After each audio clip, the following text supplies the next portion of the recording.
In this video, we'll see how to graph two basic conic sections, circles and ellipses centered at the origin. So let's take a look at this equation we have here, x squared plus y squared equals 9.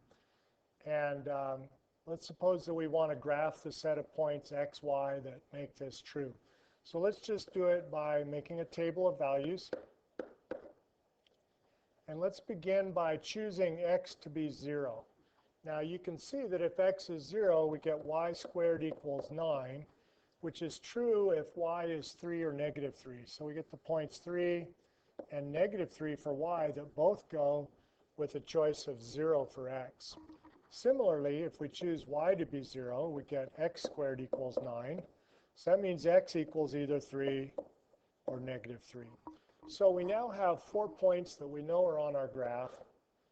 Okay, so those would be the points that are at 0, 3, so at 3 on the y-axis, at negative 3 on the y-axis, at 3 on the x-axis, and negative 3 on the x-axis.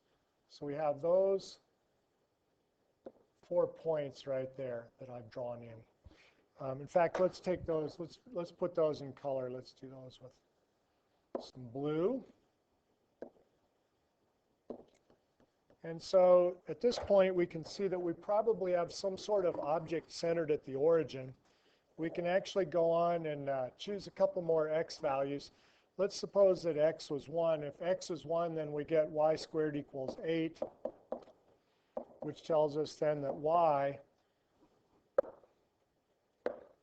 is plus or minus the square root of 8. Which is approximately plus or minus, looks like that's 2.83 or let's just say 2.8. So we get a couple points that would be about here and here on the graph. And so this is, let's put in here 2.8 and 1 with negative 2.8. We could also put in 2 for x. We'd find that if x is 2, then y squared equals 5. So y is plus or minus the square root of 5, which is approximately plus or minus. I don't have those, and I don't have my calculator here, but I think that's about 2.2 or 3. Okay, so we're going to get points somewhere in here. So we can sort of tell from looking at what we have so far that it appears that we have a circle over here on the right side. And in fact, the entire graph is a circle. Okay, so what we can see is that we can take our original equation and I could rewrite it as x squared plus y squared equals 3 squared.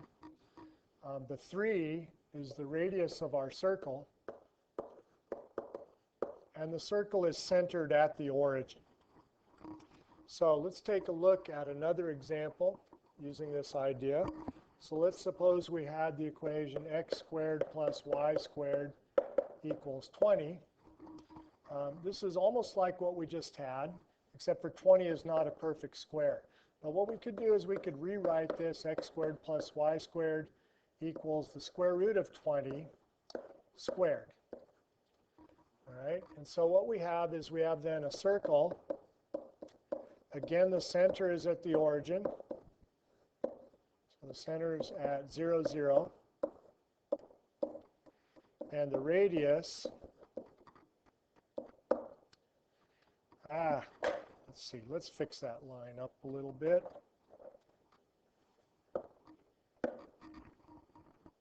And so the center is at 0, 0. And the radius is the square root of 20, which is approximately 4.47. Okay. So we'd have a picture that looks like this. Here's our circle, centered at the origin. This value here is the square root of 20. This, of course, is the square root of 20 over here. And we have negative square root 20. Here and here. Of course, the square root of 20 again is a little bit less than 5. So for example, 5 on the x-axis might be out here somewhere.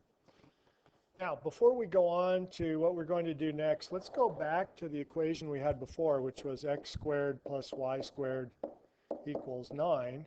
And I'm going to divide both sides of this equation by 9. So I get x squared over 9 plus y squared over 9 equals 1. And we could again create a table just like we did before. We could choose x to be 0. And if x was 0, what we can see is we'd get y squared over 9 equals 1, which means that when we square not y, we need to get 9. So y is again 3 or negative 3. So even in this other form, it's fairly easy to figure out what x and y are. And so that leads us to what we want to do next. So next, let's take a look at this equation. Let's suppose we have x squared over 9 plus y squared over 4 equals 1. Now, if the denominators were the same, we would have a circle in this case. So we might be inclined to think we have something like a circle, and yet maybe the radius is changing in a sense. So let's see what we get again. Let's let x be 0. So if x is 0, what you can see is that y needs to either be 2 or negative 2. And if y was 0, x would need to be either 3 or negative 3. Okay, so we get that set of points. If we graph those, let's see, let's put in a scale 1, 2, 3, 4 on the x-axis. And 4 and negative 4 on the y-axis. Okay, so we have points at 0, 2 and 0, negative 2. And then we have points at 3, 0 and 0, negative 3. Okay, so you can see that this is almost like when we had the circle, but it's a little oblong. If we were to get more points, what we would find is that the result turns out to be an oval, or what we call an ellipse. Okay, so it's an ellipse in this case. Okay, so that's what we get here. Let's take a look at one more example of an ellipse. Okay, obviously you can see this isn't drawn quite correctly, but anyway, it's in the ballpark. So let's do one more of those. Let's suppose we have the equation 8x squared plus y squared equals 16. Now this is a little different than both things we've seen so far. If the 8 wasn't there, we'd have a circle with a radius of 4 centered at the origin, but the 8 kind of messes things up. Let's take this and divide both sides by 16 so that we can get a 1 on the right side, and then it will look like what we had before. So when we divide by 16, we get 1 on the right side. We have x squared over 2 plus y squared over 16. Okay, and I can rewrite that as x squared over the square root of 2 squared plus y squared over 4 squared equals 1. So we can make a table like we did before. If x happens to be 0, we can see that y needs to be either 4 or negative 4. And if y is 0, we can see that x needs to be either the square root of 2 or the negative square root of 2. Put those in the opposite order. And so we have 4 points in our graph. Okay, let's see. Square root of 2 is a little less than 1.5.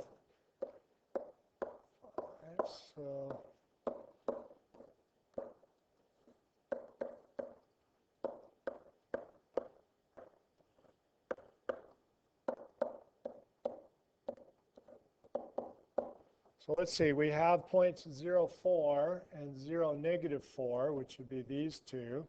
And then we have the negative square root of 2, which is about here, and positive square root of 2, which is about here. So we can see we again have an ellipse. This time it's sort of long and skinny in the vertical direction, like this.